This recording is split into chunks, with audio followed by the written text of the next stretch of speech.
সালাম আদাব নমস্কার। আমরা আজকে কোর্টে এসেছি। এই যে আমরা কোর্টে এসেছি, হাইকোর্টে আমাদের হিয়ারিং আছে, হিয়ারিং ডেট। আমরা খুব টেনশনে আছি ফ্রেশাররা, যে কী হবে কোর্টে। আমি সবাইকে বলবো, আমরা কোর্টে আছি এই কারণেই যে আমরা এর শেষ দেখে ছাড়ব। আমরা কোর্টের লড়াই ছাড়বো না, রাস্তার লড়াইয়ে থাকবো, কোর্টের লড়াইয়েও থাকবো। আমরা মাটি কামড়ে পড়ে থাকবো। আজ আমাদের এন্ট্রি করতে দেয়নি। কেন দেয়নি?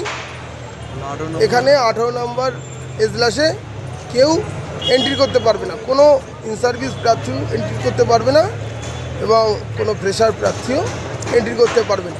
আমি যেহেতু পিটিশনার, ফার্স্ট পিটিশনার, আমি বললাম এখানে যারা পুলিশ অফিসার রয়েছে যে স্যার আমাদেরকে এন্ট্রি করার সুযোগ করে দিন। ওনারা বললেন যে হবে না, কোনো মতেই সম্ভব নয়। তো যাই হোক, আমি রিকোয়েস্ট করার পর স্যার বললেন আপনারা লাইভ আপডেট খবর রাখুন এবং আমাদের উকিল যখন এখান থেকে বেরোবে, এজলাস থেকে বেরোবে 18 নম্বর এজলাস থেকে, তখন তাদের সঙ্গে আমরা কথা বলেই বাড়ি যাব যে আমাদের কেস কতদূর আছে, কোন পর্যায়ে রয়েছে, আমরা কি জিততে পারি। হ্যাঁ, আমি আগেও বলেছি, এখনও বলছি, আমরা আশাবাদী। আমরা আশার মোমবাতি নেভাবো না। সিঙ্গেল বেঞ্চ থেকে ডিভিশন বেঞ্চে যাব, ডিভিশন থেকে সুপ্রিম কোর্টে যাব।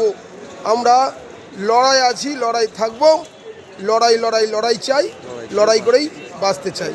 আমরা সকল ফ্রেশার প্রার্থী আজ ঐক্যবদ্ধ।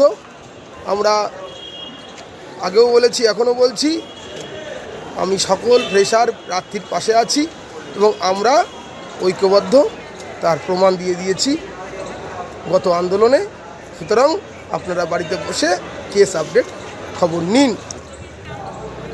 সন্ধ্যাবেলার পর কেস আপডেট কি হয় উকিলবাবুদের কাছ থেকে কেস আপডেট খবর নেব, তারপর বাড়ি যাব।